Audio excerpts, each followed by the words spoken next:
It's a Dateline hidden camera investigation no parent will want to miss. Come in. This man could be your neighbor.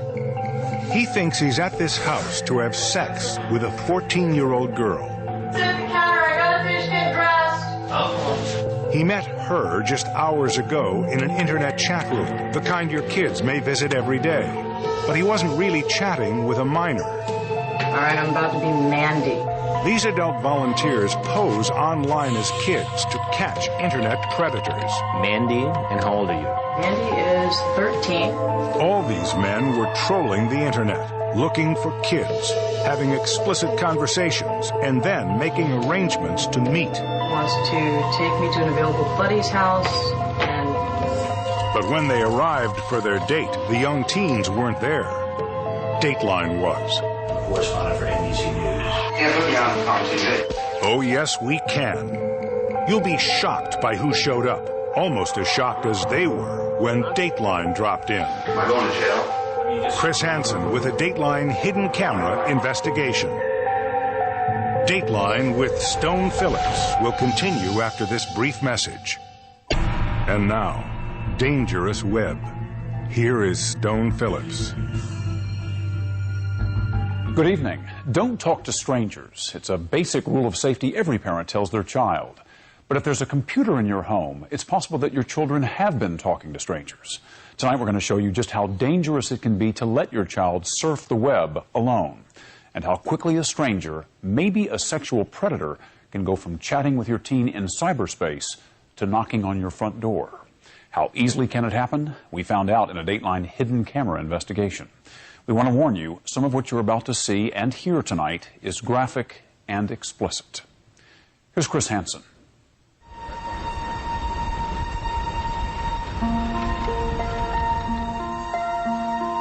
This is a house on an average street in an average town. It could be your town, but there's something very different about this place. The back door's unlocked. A major crime against a child is possibly being committed here. A crime that happens more often than you'd ever imagine. This grown man is here after making a date for sex with a 14-year-old girl he met only hours earlier on the internet. Just come on in. I'm finishing getting ready, okay? Tonight, a Dateline hidden camera investigation exposes a very real threat to your children. Online sexual predators. You'll see firsthand how they find victims and seduce them. And you'll be watching as they take the next step and show up at a home where they think a minor is alone. The problem, as you'll see in our investigation, is epidemic. Just ask a group of middle school kids. Has anyone here been approached by a stranger in a chat room? These kids, ranging in age from 11 to 14, say it happens all the time. It's just disgusting stuff that they send to me just to try to get me into looking at disgusting websites. And many parents aren't as computer savvy as their children, making it tougher to protect kids from internet predators. The combination of their social naivete and our computer naivete is a dangerous combination.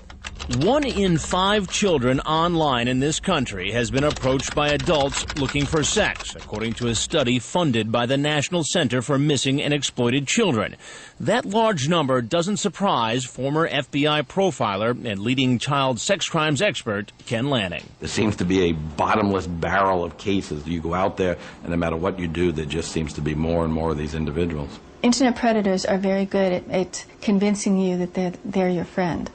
Shelley Riling of Danbury, Connecticut, had no idea about the danger lurking online for her 13-year-old niece, Chrissy, an honor student, altar girl, and co-captain of her cheerleading team. In May 2002, Chrissy told her aunt she was going to the mall to meet a friend. Instead, she met up with a stranger she'd met online, a 24-year-old married man named Saul Dos Reis. Prosecutors charge he took her for a ride in his car, sexually abused her, and then strangled her. Dos Reis was convicted of first-degree manslaughter. When I opened up the door and I saw the minister, I knew. And I looked for Chrissy and she wasn't there, and I knew they were going to tell me that she had been killed. How do sexual predators find children like Chrissy on the internet? By going to a chat room like this one, scanning the profiles looking for a victim. Then they'll instant message that child. Very often they'll get a message back. Usually the chats start off friendly. Later they'll get sexual. And finally the predator will try to convince a child to meet in person. Teenagers are rebellious. Teenagers are curious. Teenagers can have a strong interest in sex and all these characteristics. And so what many of these offenders are taking advantage of are these characteristics of teenagers. Laws differ from state to state, but generally it's against the law to use the internet to entice a minor to engage in sexual activity. It's also illegal to transmit obscene matter to a person under 16. The fact that you use something like a computer and the internet and that technology crosses state lines, that can also make it a federal violation. Law enforcement agencies like the FBI and U.S. Customs have made catching internet predators a high priority, but they say the problem is just too big. Enter a group called Perverted Justice, a kind of online vigilante organization whose mission is to do what it believes law enforcement doesn't always have the resources to do, make a full-time job of going after internet predators. And they do it by posing as kids online. This is what a 13-year-old girl looks like at Perverted Justice. At any given moment, one of Perverted Justice's 25 volunteers, some who say they were victims themselves of sexual abuse, troll internet chat rooms, usually through AOL and Yahoo, waiting to be approached by a predator. Are these chat rooms really that creepy? Oh, they're just loaded. Yeah. I mean, you know, half the times we have to close down some of the windows. There's so many guys hitting on us that'll crash our machines. While Perverted Justice has no authority to arrest the potential predators it identifies, it sometimes aids in the criminal prosecution of those men. But many in law enforcement strongly oppose any civilian group conducting sting operations. Nevertheless, Perverted Justice exposes these individuals by posting their picture, phone number, and a copy of their sexual chat on its website. As a result, the men's family, neighbors, and employers are often notified by website visitors. Why is this not entrapment? Well, it's not entrapment. First of all, we're not a legal entity. Secondly, we're sitting in a chat room. We're not starting anything. They're having a conversation with us of their own free will. Then, Perverted Justice volunteers will often engage in sexually explicit chats, coming on to a would-be predator to see if he'll take the bait. If you don't trust me, that's cool. It's one thing to chat online. The danger is far greater when it becomes person-to-person. So how many of these internet stalkers would actually make a date and show up to have sex with a teen? In other words, commit statutory rape. We decided to find out. More than a few sexual predators believe there's a minor waiting alone in this house. But they're in for a big surprise. We've got our hidden cameras rolling. So stick around and wait to see who knocks on our door. What sort of man shows up for a date with a 14-year-old girl? Just set the couch so I'll finish getting ready, okay? And what will happen when we confront him? Do you have children? Yes, I do. When our Dateline hidden camera investigation, Dangerous Web, continues. We now continue with Dangerous Web. It looks like we got another one. To follow the trail of an internet predator prowling for children, from seduction in a chat room to a face-to-face meeting, you need three things: a realistic setting, someone proficient in the teen speak of the internet, and a way to record it all. This is real time. This is real time. This is happening right now. Save as. We rented this house in a middle-class neighborhood on a main street far from any school. Our technicians rigged the house with hidden cameras inside and out. I bet that's him. And we enlisted the help of volunteers from Perverted Justice, who make it their mission to expose some of the estimated 50,000 predators nationwide said to be trolling the internet at any given time. Volunteers like 21-year-old Dell. Protecting little children from people who would destroy their lives. It's just such a worthy cause. Dell and other volunteers like 38-year-old Frag, or using their undercover names, go online, posing as 12, 13, or 14-year-olds, using a picture that is unmistakably underage. Some volunteers pretend to be girls and some boys. Either way, they never make the first contact. Instead, they wait to be seduced. Now, how explicit do you have to be to lure these guys in? Well, we don't really have to lure them. They'll come to us. We go into these chat rooms. I haven't said a word to anybody. I'm sitting in the room, and the IMs start popping up, and they start coming on. Sure enough, in a matter of minutes, the online chat becomes sexually explicit. This man, screen name Ed in NYC, thinking he's talking to a 13-year-old, says, "You feeling horny right now?" Another, Me for Magic NY, asks, "Are you a virgin?" The girl says, "Yeah." And then this 33-year-old proceeds to turn on his webcam, expose himself, then masturbate in front of a girl he believes is 13. Right then and there, this man may have committed a federal crime by using the internet to transmit obscene matter to a person he believed to be underage. Other predators send pictures of themselves, then give their phone number, hoping for a call. Hey, is this Joan? Hey, it's Mandy. Dell, now posing as a 13-year-old girl, does exactly that. She tells the predator her parents aren't home, and that it'd be okay for him to come to her house. I was just making sure you were for real because I wanted to know you really wanted this. There would be dozens of sexually graphic online chats intended for children. Chats so disgusting we can't even begin to show you. There would also be picture exchanges and phone calls. But how many of these men would be willing to make a date and then be bold enough to walk in the door? We didn't have to wait long to find out, and we caught it all on our hidden cameras. Meet 35-year-old Steve, known on the internet as SR01E01. He's a married man with children. Just come on in and sit at the counter. I gotta finish getting dressed. Dell, posing as a 14-year-old, invites him in. And even though there really isn't a 14-year-old in the house, this man still may be committing a crime, according to sex crimes expert Ken Lanning. The federal law makes it pretty clear there doesn't have to be an actual child there. And as far as Steve is concerned, there's a real 14-year-old in this house. Just sit at the counter. I'll be right down, okay? As for why he's here, after we read you part of his online chat, it will be pretty clear. You on the pill? No. You wear condoms? If you want me to, but I'm sterile. Okay, then you don't have to wear a condom if you don't want to. But before we have sex, I want you to make me. He then assaults the girl with chat about oral and anal sex and even asks a series of deeply personal questions like, when do you get your period? And another offensive question about her personal hygiene. Law enforcement has a name for this kind of guy. A potentially dangerous predator who goes from a chat room to a real-life meeting intent on an encounter with a child. They're called travelers. He starts to communicate online, and then he is going to travel to where the child is, or he's going to try to get the child to travel to where he is, also they can engage in actual sexual activity with the child. But today, Steve won't have a chance for sex with a 14-year-old. Instead, he'll be meeting me. He seems to think I'm a police officer. I haven't told him yet I'm a television reporter, and at this point, he has no idea he's being videotaped. I knew. You knew what? Exactly what was going on. Just take your hands out of your pockets for me. No, you don't have to put them up. No problem. I knew what was going on. I'm not stupid. It's pretty clear that Steve thinks he was caught up in a police sting. He says he was just coming over to check it out. So you were obviously suspicious in the beginning. Of course I am. I'm always suspicious. Always? Do you do this a lot? No, this is the first time I've actually did show up to see what was going on. And you expect me to believe that? Yes, I do. Do you have children? Yes, I do. And how would you feel if one of your children was 13 or 14 years old, that child was home alone, chatting with somebody on the internet who ultimately came over with no parent at home? How would you feel about that as a parent? I'd be pretty pissed off. Right. You'll hear more from Steve later.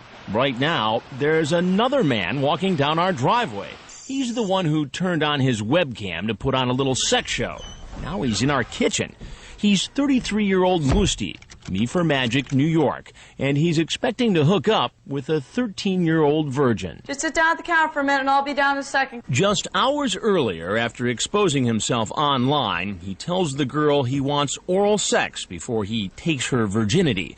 And if that's not disgusting enough, he continues to titillate himself by asking intimate questions, like the size of her breasts, and other questions too disturbing for us to mention. So you talk this way to all your friends on the internet? Yes. About all these sex acts and in this yes, graphic way? And everybody talking like that, and they have a web site over there too. So this is just a game to you? Yes, it's a just game. But is it a game when you send an obscene video? Now, it sounds like you exposed yourself on a webcam. But I'm telling you. Did you or did you not? I have a webcam too, and the other people have a webcam too, and we're playing. You're playing? We see each other and we're playing. Yeah. What game were you playing on the webcam? It's up to you. I don't know. Our undercover operation has only been up and running for 2 hours, and already 2 men who chatted graphically about sex online and then made a date have come into the house looking for a young girl home alone. Watch our hidden cameras. You're about to see a lot more. This 30-year-old man, screen name Dark Hero, showed up expecting a date with a 13-year-old girl. It turns out he has a history of mental illness with possible suicidal tendencies. So we've disguised his identity but included him in our report to illustrate how there's no telling what kind of unstable character might show up for a meeting with a minor. Listen as we read a little of what he said online to her just hours earlier. I want to be your master so badly. I've only been with one guy. That's okay. I'll tell you exactly what to do. You'll be fine. Are you going to pose nude for me, sweetheart? Maybe if you're really good. Just sit down at the counter. I want to finish getting dressed, okay? Sit down where? At the counter. Okay, where the light is? Yeah. Okay. But instead of meeting his fantasy girl, I walk in. You thought it was a good idea to come visit a 13-year-old girl for what reason? Just to hang out. Just a lonely guy, you know? I don't mean anybody any harm. Have you ever done this before? No. You'll hear much more from Dark Hero later. So what kind of man seduces a minor and then shows up in person? Former FBI profiler Lanning says it's a man who can't control himself. Once these fantasies become fueled by the discussions with the child, then in a sense the hook is in. This individual then is committed to this and then is drawn to trying to turn these fantasies that they've spent so much time into a reality. Our little house in the suburbs has become the destination for a parade of potential predators. In the first 8 hours of our investigation, 8 men show up, one after the other, from early afternoon into the evening, none of them realizing their every move is being recorded. Each man made a date on the internet and believes a minor is home alone and open to the idea of sex. Remember this man, screen name Ed in NYC? He's 34-year-old Eddie, and when he shows up at the house, he tries something none of the others did. Before he'll come into the kitchen, he comes up with a scheme to insulate himself from possible criminal charges, and he tries to get the girl to play along. Okay, listen, just say something to me. What do you want me to say? I say, Rachel, you're 19 years old, right? I'm not, though. You know I'm not. I don't know that. I told you I was 14. You saw it. You said back to me. What are you talking about? No. Not as far as I know. As far as I know, you're 19 years old, right? Rachel, can you read between the lines? When I walk in, Eddie admits he was trying not to incriminate himself. My intentions are not anything, so I just want to protect myself, that's all. But she told you on the internet she was 14. 19, she wrote on the internet. Oh, really? Yeah, that's right. On the internet? Yes. You want to stick with that story? That's what I thought she wrote. You want to see the transcript? I'm sure you have it. The fact that Eddie is so cunning doesn't surprise law enforcement experts. Not only are they not stupid, but they're probably above average intelligent. It can be a wide variety of individuals, but a lot of them are well-educated individuals. We'll get back to Eddie later. There are more men on the way. The second day of our investigation turns out to be just as busy as the first. 8 hours, 8 men. Some come looking not for girls, but for boys. This is 35-year-old Craig, screen name 34 going on 17. He's here to meet a 14-year-old boy. Am I going to jail? You're not going to jail. I know, it was, as you can tell, it wasn't something I really, I was just going to hang out. I really wasn't going to do anything, to be honest with you. We talked, I know I said things on there, but I've never done anything like that, and I was just bored. He sure didn't seem bored earlier online when he tried to coax a teenager into the shower. No, shower with me. I think I got to shower me too, so let's shower together. I know. You know what I said. Help me understand, though. I mean, if you're the parent of a kid... It's completely wrong. I know it is. even just to even talk like that. I know, believe me, I know that this is stupid. So many men start showing up for the dates they made online, a kind of traffic jam develops. This guy heads to the back door, looks inside, sees another man is already there, and decides to make a run for it. But 20-year-old Esteban, known online as Skatey Pie, walks right into the kitchen and waits, although not for long. I asked him about his online chat with who he thought was a young girl. Why don't you tell me exactly what you talked about? About sex. About sex? Yeah. We cut short our interview because while we were talking to Esteban, yet another man is at our door. We asked Esteban to wait in the basement. Come with me for a second. In 2.5 days, 18 men walked down this driveway thinking they were going to meet a 12, 13, or 14-year-old home alone. All of them chatted online, often talking graphically about sex, spoke on the phone with a decoy, sent a photo, and made a date to meet at the house. But almost all the men said they weren't really here to have sex, and most shared yet another explanation. I've never done anything like that. How many times have you done this? Never before in my whole life. Do you do this often? No. How often do you do this sort of thing? No, not very often at all. Have you ever done this before? No. Do you do this often? Never. I've never done this, and never will I do it again. I don't know what even came over me to come do this. But perhaps the most creative excuses came from 23-year-old Mike, known online as MUXACB 2003. He traveled from another state to meet a 14-year-old. At first, Mike says he's at the wrong address. This isn't 554? Yeah, no, this is not 554. Then he says someone was impersonating him online. I have no idea what this is. Either way, he says it's all a big mix-up. Explain to me exactly how you ended up here. I mean, you just walked up the sidewalk and walked into this house because what? You thought it looked like a nice house? Yeah. Yeah. Do you understand why that story doesn't make sense? After a few minutes, Mike decides to come clean. Because I wasn't thinking. You weren't thinking? No. So all that stuff you told me earlier is a lie? Yes. You want to tell me the truth now? Yes. What happened? He admits he came here hoping for sex with a 14-year-old. Did you bring condoms today? You did? Yeah. So what does that say about your intent? It was wrong. It was stupid. I was immature. Remember, so far, these men don't realize they're being videotaped, much less that they'll turn up on Dateline. I am a correspondent for Dateline NBC. But they're about to find out. You can't put me on TV. Yes, we can. This guy, too. He's a New York City fireman, also caught on the web. The reality is this. You had a conversation with somebody who said they were 14 years old. It was a very explicit conversation. You got in your car and you drove by the house where she said she was home alone with no parents. Right. When our Dateline hidden camera investigation, Dangerous Web, continues. We now return to Dangerous Web. Here again is Stone Phillips. Returning to our story, you've seen how 18 men, after trolling through chat rooms looking for young teenagers, showed up for what they thought was going to be a date with a minor. They're about to find out their date is with Dateline. A reminder, some of what you're about to see and hear is graphic and explicit. Here again, Chris Hansen. Just come in and sit at the counter.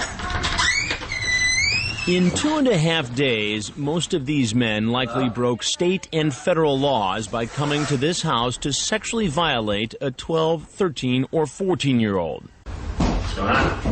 Nothing much. Yeah. Some talked probably because they thought I was with law enforcement, although I never pretended to be a cop. Well, you want to tell me why you really came over? I really wanted to just take them to the movies. In fact, but none had any idea our hidden cameras were going to expose them before a national audience.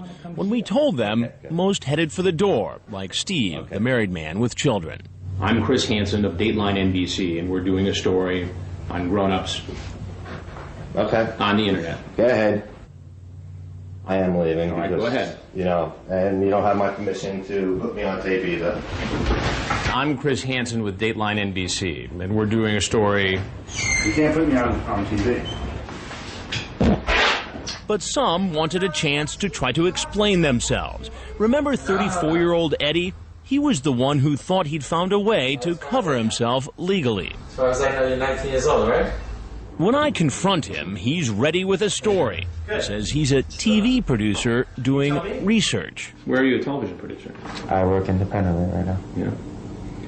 You know, it's ironic because I work in television too, with Dateline NBC.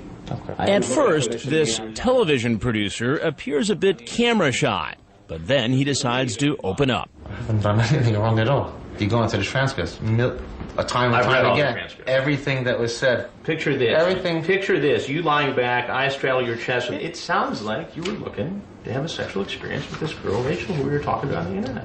I mean, I don't know what other conclusion you can draw. You can search me for a condom. I don't have one on me. I wouldn't have sex without one. Eddie thinks he's pretty smooth, and he's not quite finished. He's got yet another excuse why he's not really here for sex.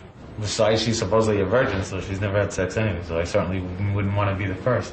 Kind of sounds like you might have been excited about the fact that she was a virgin in here. No, I don't think so. You don't see that in there. And in fact, all you see is just little test scenarios. For the record, it appears Eddie has worked as a TV producer. I'm very interested in your story. I think it's a great thing that you're doing. I think it's something that you should certainly do more and more, and bad people left and right. Thanks for the pat on the back, Eddie. Meanwhile, when it comes to excuses, law enforcement experts say they've heard them all. It's not uncommon for these individuals, when caught dead to right, to try to minimize and downplay and to rationalize and justify and offer these excuses. But when 30-year-old Dark Hero learns he was going to be part of our report, he tries a different approach. Remember, we've disguised him because of his history of mental illness and possible suicidal tendencies. I'm ashamed. I'm sorry. I didn't mean anybody any harm. Then he reveals something that, after investigation, appears to be true. I'm a schizophrenic man. I'm supposed to see my doctor today. All right, perhaps you should go see him. I'm just getting my life in order. You're going to ruin my life. You're the one who made the decision to come here. But I didn't know I was going to wind up on television. What would you have done with a 13-year-old girl? I probably just would have said hello and how you doing, and maybe we would have taken a ride in the car, and that's it. You were going to take her for a ride in the car? Maybe. I just got out of a mental institution a few months ago. I'm just a guy looking for a girlfriend. That's it. You're going to take a guy who's looking for a girlfriend and put him on TV and say, oh, here's a pedophile. That's what you're going to do, right? Because I came to meet a 13-year-old, even though I didn't do anything. I think that's ridiculous. I think your story is a piece of shit. It turns out Dark Hero has a long history of mental illness, and he has a history with law enforcement. In fact, his former girlfriend was granted an order of protection against him, an order which he violated. He later pleaded guilty to second-degree harassment and criminal contempt. Yet here he is, able to chat online, make a date, and show up for a possible sexual encounter with a 13-year-old. While virtually every man who made a date to commit statutory rape showed up at our house, there was another who never made it in the door, although he came awfully close. He's a man in a position of trust. 24-year-old Ryan Hogan, screen name Ryan4686, a New York City firefighter. Want to call me? He wants to talk. After spending hours engaged in an obscene chat, sometimes from the firehouse, he makes a plan to come over to have sex with our 14-year-old. But as he drives by the house, he phones. He's having second thoughts and cancels, telling our decoy she's too young. He went back to saying there was immoral and illegal and everything else. But the real reason may have been something else entirely. He goes home, gets back online, and says he saw this, a police car coincidentally parked next door to our house. But even that doesn't stop him. He gets comfortable again, turns on his webcam, exposes himself, and masturbates, all while wearing his New York City firefighter sweatshirt. Yeah, it's obscene. It's obscene. And then, unbelievably, he says he's going to come by the house again. He never makes it, so we go looking for him. Hey, Ryan. Chris Hansen with Dateline NBC. And we're doing a story about adults in chat rooms on the internet. At first, firefighter Ryan says he thought the girl was 19. Then he decides to come clean. The reality is this. You had a conversation with somebody who said they were 14 years old. It was a very explicit sexual conversation. You got in your car and you drove by the house where she said she was home alone with no parents. Right. That's all true, right? Yes. But did I stop? No. Did I, in the end, make the right decision as what not to do? Yes, I did. You said that you had every intent of showing up at this house, except that you saw a marked police car parked next door. I had driven, before I saw the marked police car, I made the decision not to stop. I really did. But what about his lewd performance on the webcam in front of someone he thought was 14? And then afterwards, you turned on the webcam and transmitted this picture. That was not supposed to be transmitted. Of yourself exposing yourself. That was not transmitted. For the record, I was talking to another person at the time. I did not intend for her to see that. You didn't intend for her to see this? No, sir, I did not. Somebody else was viewing that at the time. But if you look at the firefighter's chat log, he asks our decoy first if she sees the picture and then if she liked it. Is this appropriate behavior for a New York City firefighter? No, sir, it is not. For any adult to have this kind of a conversation with somebody who says they're a 14-year-old girl home alone? No, sir, it is not. Then what are you doing, Ryan? I made a mistake at the time. I made the judgment call to correct that mistake. Is there anything else you want to say about this? Yeah, I think people got to use their heads. People should know better. I made a mistake. So what happens now to all these men who were so clearly caught in the act? To start, all of them were exposed by Perverted Justice, the online watchdog group. All the men's photos, phone numbers, and chat logs were posted on its website. The firefighter was arrested and charged with using the internet to attempt to solicit a minor for sex and attempting to transmit obscene matter to a person under the age of 16. Hogan has pled not guilty. This man, who told us he was schizophrenic, was admitted to a psychiatric hospital. So how would you react if 18 strangers showed up in your neighborhood in just 2 days? Probably a lot like these parents. Mr. Greensley, you're 19 years old, right? Almost too angry for words. 19 years old? I want you to say yes, I'm 19 years old. And how will children react when they see what happened? That was all like real? That all it's actually totally real. happened? I don't like it. Creepy. Pathetic. Freaky. Disgusting. Scary. Weird. Reality. When our Dateline hidden camera investigation Dangerous Web continues. Dangerous Web continues. We assembled a group of parents who live just a matter of miles from our hidden camera house. They all told me they were aware that computer predators are out there, but none was prepared to see what happened in their own backyard. Personally, I'm totally shocked that that many people responded, which just shows me that it's not something rare. It's not the 1 in a million guy out there. They're all over. They're all over, and yet there is nothing to make them stand out in a crowd. Everyday members of the community. What frightens me more is that these guys are guys you might know in your life. Mm-hmm. That might be your neighbors, or you might socialize with these men and not know it. Do you think that anything like this could happen to any of your children? I do. Yeah. I do. They're out there. I do, because they're very inventive. So inventive that kids might not even sense there's danger. It's scary because I think sometimes kids think that, you know, it's all a game and they're just, you know, playing along, and then they don't realize how all of a sudden it becomes somebody at your back door. I think it's very easy for children to give out information unwittingly. But if seeing what these men did wasn't frightening enough for these parents, hearing what these middle school kids tell me they experience online may be more shocking. Has anyone here had a stranger say anything you felt uncomfortable about, that was inappropriate? Has anyone ever tried to lure you into going to an inappropriate website? Yeah, they give you the link and say, like, come here to view my naked pictures. And like most kids, they don't always tell their parents. How many of you, after having been approached or having a scary experience in a chat room, have gone to their parents right away to tell them what happened? Nobody? Why not? Because we're scared of what they'll say.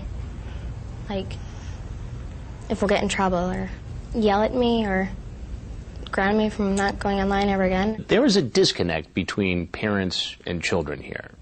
There's a huge disconnect.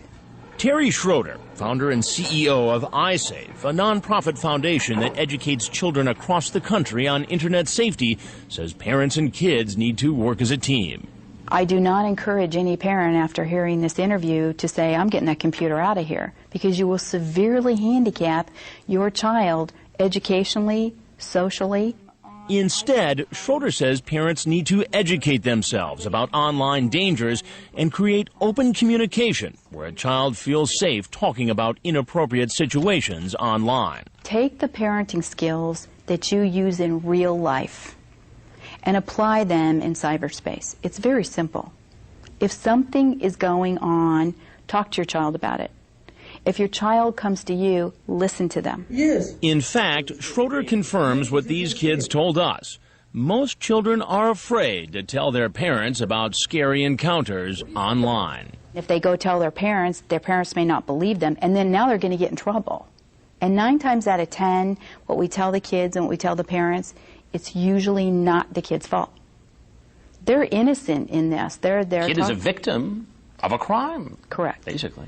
A sex crime committed by predators who know exactly which of the kids' buttons to push. It may be attention and affection. For another child, it may be gifts. For a lot of teenagers, it's romance. Just somebody who will give you this romance, pay attention to you, tell you how pretty you are, how nice you are, or whatever it is. There's one guy right there coming right to the door.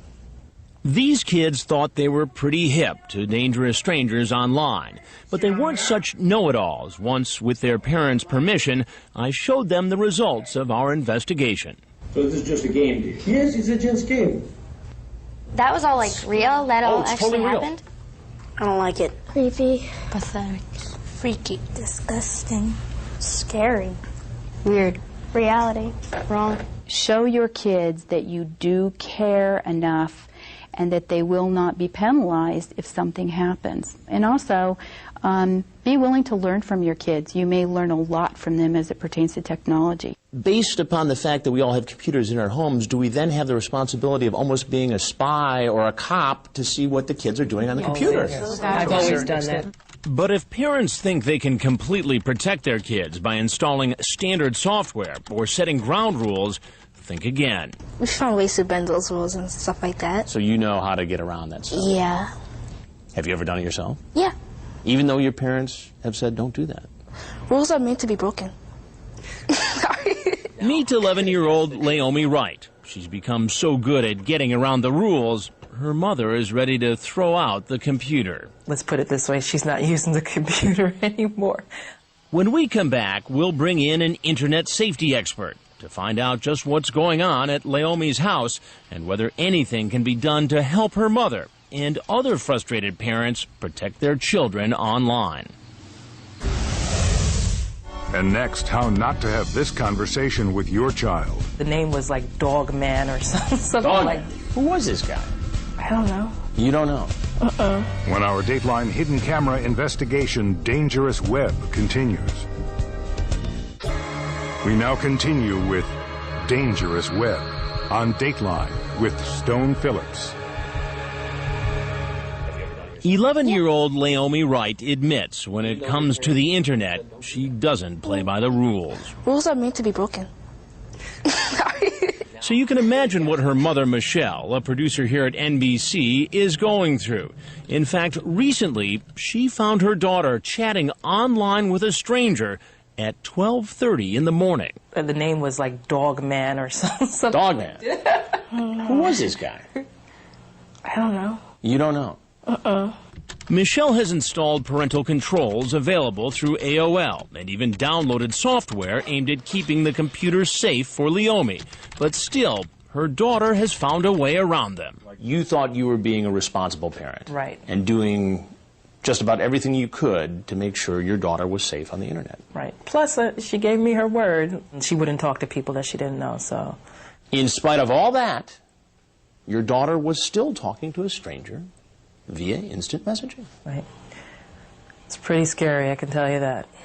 To help solve Michelle's problem, we enlisted the help of Detective Mike Sullivan, author of Safety Monitor, how to protect your kids online. The first thing he noticed, Michelle had the computer in the basement, an out-of-the-way place where a child can operate unsupervised. Put it in a public room, right off the kitchen, dining room. Basically as you're going about your normal house chores, you're making dinner, you can look over and see the screen and check on what your child's doing. Next, Detective Sullivan suggested setting up layers of defense, starting with internet service providers like MSN, Earthlink, or AOL, which all provide some type of parental control. Michelle has AOL, and although she had set up the controls, she wasn't using them correctly. AOL has recently updated its protective controls, making it tougher for kids to outsmart. Everything is going to function through AOL, and then they're going to monitor what she's doing from there. Next, our expert downloads WatchRight software that will allow Michelle to read all of Leomi's instant messages and chat room conversations. So you can keep an eye on what she's doing, even if she changes her password on you. This program's still going to read it and let you see what she's been doing online. If reading all her daughter's online messages seems too intrusive or time-consuming, the detective has another suggestion: filtering software that stops Leomi from sending out personal information, like her home address or phone number. The software would also detect a predator trying to make contact with Leomi, and then automatically send Michelle an email to warn her. So if your daughter's at home and something goes wrong, the software, Cyber Sentinel, is going to send you a message at work saying, you might want to call home, and it will actually tell you who the user online was, what was the inappropriate statement. So if she said some naughty words, or someone said something of a predatory nature to her, you're actually going to see it in the mail. And our expert has one more suggestion for Michelle: software that will record Leomi's every move on the computer without her daughter knowing it. So the program is like a VCR, showing you, hey, wait a second, this is what my child's doing online. That's great. Look at that. This program is actually going to come in and say, wait a second, they tried to sneak a program by you, but you can still check them out. Our expert says each program is very user-friendly and costs about $40. And it's clear both Michelle and the detective think it's worth it. There's no silver bullet that's going to take care of everything. What you can get to is a state of peace of mind as a parent, that I've done everything I can do to protect my child while they're on the computer in my house. I guess all the protective software in the world will not substitute for a good relationship between a parent and a child. No, an active, involved parent is more than any match for any predator that's out there right now. Now that our expert has installed and set up tough protective measures, Michelle is ready to let Leomi back on the computer. Have you learned your lesson? Yes. To help make sure your kids learn their lesson, you can get some advice from Detective Mike Sullivan by sending him an email. To find out how, and for more tips on keeping your kids safe online, visit our website. The address is dateline.msnbc.com. That's all for this edition of Dateline Friday. We'll see you again for Dateline Sunday at 7, 6 Central. I'm Stone Phillipson. For all of us at NBC News, good night.